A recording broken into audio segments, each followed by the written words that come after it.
Guys, so we're back with the Art of Whiskey, and technically we're at the Whiskey Blendery. So where Not technically, we are. Well, in their imagination.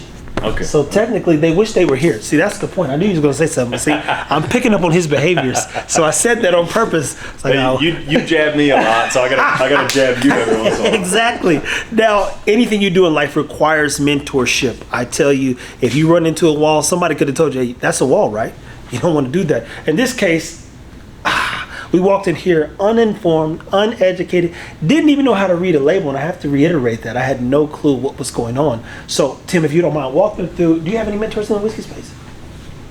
Yeah, there's, and they probably wouldn't think that they are, but yeah, even one guy that I chatted with at a chili cook-off last year, kind of deal, and bunch of whiskey deals coming up, and the Licorice family at Iron Root. So yeah, walking up to Robert, and I was like, hey man, and this was like April or May of last year.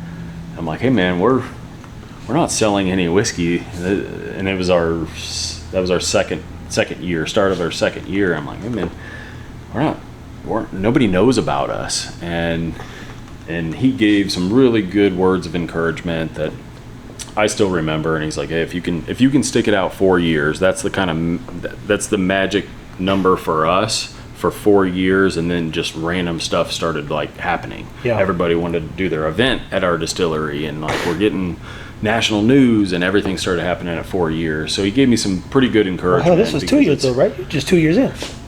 Yeah, I'm a little over 2 years in, but this was last year.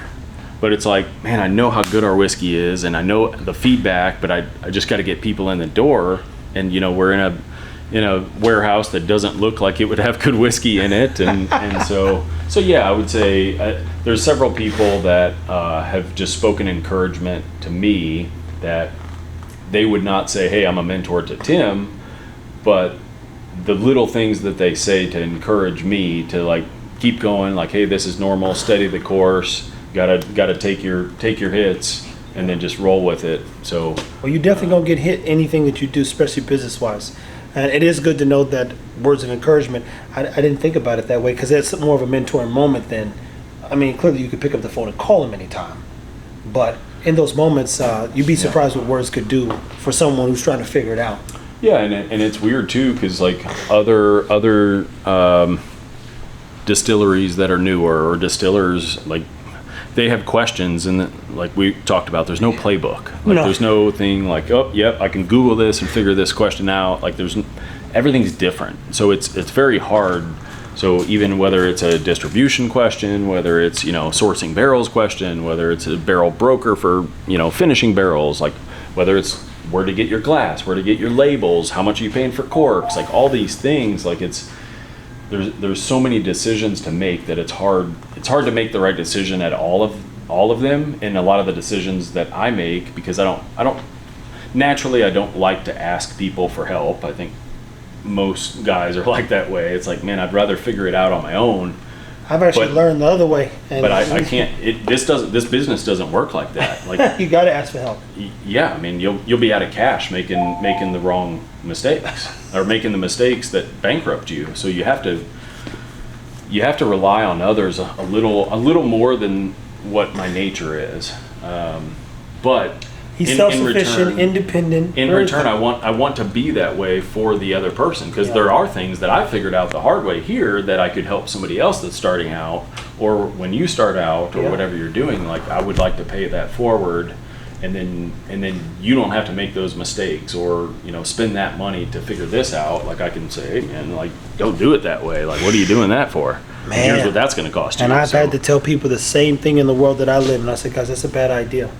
I wouldn't do it, or it's gonna cost you this, and watch. And they were like, dang, you was right. Just like you said, you should have listened the first time. Yeah, and I'm a big advocate of speaking, like, to what I can speak to on what I know. So like I'll tell you my experience, then that's up to you whether you say, oh well, I don't want that experience, or no, I think I can do it. And then that's all I can do is share my experience with you, and then let you do what you want. You know, he's a nice guy, people. He's a nice guy. Me, I'm like this. It's a bad idea. You should. I turn into Kevin O'Leary.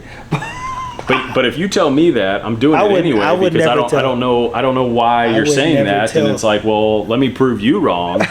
So I don't know, maybe. Oh, he's a prover wronger. Yeah. Well, if somebody says I can't do anything, in my mind I can do it. Well, no. I always provide construction. So, business was sent to me this morning, and I walked the guy through. They have no online presence, no direct to consumer, such and such. So I wouldn't do it because you'd have to build more. They've been in business for 20 years. You got to. Yeah. You look at the analytics side. I said, I think you're asking for more work, and that space is very small. That's so. Even when I'm saying no, part of them, and even me, I reached out and said, hey, Tim, I'd love to start a distillery. I'm reaching out to distillers and I'm talking to him and he's telling me why it's a bad idea. And he was right, and so I go, ooh, let me slow down then and focus on branding and building communication. I said, well, are there other whiskey people I could go and learn from that I would want to watch? I said, I came to the conclusion very quickly, no. And then meeting you says, man, there's an opportunity here. To teach other people about the do's, the don'ts, the yeses, the nos, the opportunity, the risk, and then most importantly, the pleasure of drinking whiskey. Yeah, you got to be passionate about the whiskey. If you're not passionate about it, like the risk involved in the amount of money that you have to invest in this is off-putting. To where your first couple hits, it's like, do I want to do this? But because this is something that I love doing, that it's like, yeah, I'm just doing what I love doing, and as long as I can, pay the bills and keep the lights on, I'm going to keep doing what I love doing, and I believe that it will work out. I will bet on myself that this will work out, and the amount of doors that have opened up, and the confirmation that I have on doing these things that I couldn't do on my own, tells me like, hey, I'm not the only party involved here, and so yeah, part of it is just being open to listening to like what feels right for me. So this exact thing wouldn't work for you. Maybe it's bigger, maybe it's smaller. I don't know. It wouldn't be this paint a very exact picture. thing. Yeah. You're gonna hear me say it on this video, and I've said things before on other things that I've done. We'll build a whiskey brand. Tim will definitely be an advisor, sit on the board, and help us manage and put things together.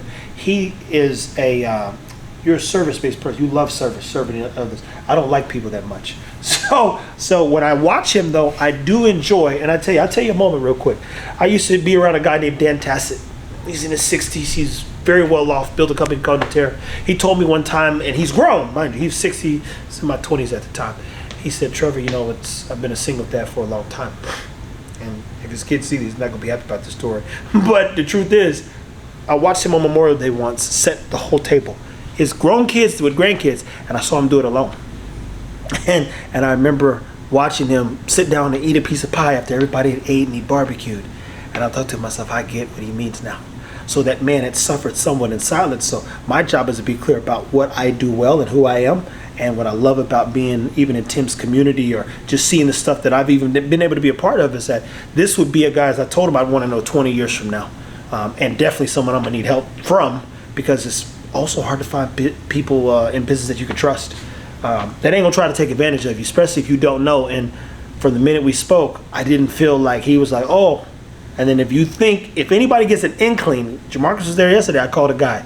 He said, you doing what? He said, you need some money? No, and no.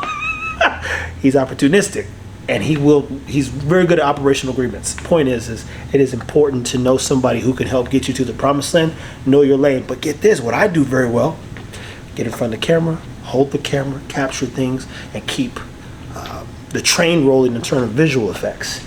I was just trying to find I thought I took a screenshot of it, but I can't find it. But the day that you helped us kind of move some classrooms around at that school, yeah, and help the charity kind of help that. Like, I'll find that email, but yeah, one of the teachers just sent a touching email that said, hey, it probably doesn't feel like you guys did a lot, but that meant a ton to us, that a bunch of guys would think about us enough and take time out of their day from their families and work, come in and show us some love and move some of this stuff around for us. And like, man, that makes a big difference. So I wanted to, yeah. I'll find it and I'll share it with you. And to be clear, those are moments where it brings me back to that human in me. And I shared this the other day when Jamarcus and I, we walked through the fence, and man, it brought tears in my eyes thinking like, damn, I was out here in this field saying this dog is going to change the world 5 years ago. and nobody was there. There was no cameras, nobody with me. It was me saying, if I get this dog, I'm going to change everything. And here fast forward, so those little things are reminders to stay human. And I appreciated the opportunity to help people. I actually don't mind it, and they know if they need anything. Everybody knows. You call me, man. I'll be there. But at anywho, people, you need that mindset if you're going into the whiskey space. Yeah. Like if you're not generous and you're not willing to help somebody else out, whether that's even with a pour of something good that you think will lift their spirits up or something like that. If you don't have that mentality, then go make vodka. And that being said, I can't thank Tim enough for welcoming us into his home. You're going to see a lot of great things, and this is on both platforms. You want to follow the Whiskey Blendery on YouTube, and you want to follow the Whiskey Blendery on Instagram. You want to keep up with what they're doing. Do you have a Facebook page? Yeah. Facebook page. Most importantly, you want to come into the Whiskey Blendery, and the irony is there are people that literally come from all over the states that are aware of what Tim does. We had a guy from Alberta, Canada last week that came in that heard about us and then was flying in just for a fun trip for himself and saw some sporting events and wanted to buy some boots and like got a leather wallet and some cool stuff. And then so he messaged a bunch of distilleries and he said we were the only ones that got back to him. Isn't that crazy? Customer service 101. And so he came in and had an awesome experience and bought some bottles. We made a new friend, and so that's the point. It's connective tissue and it moves the needle. So we hope that this message finds you well, and even more importantly, that you're drinking whiskey with some friends. People, keep it whiskey, man.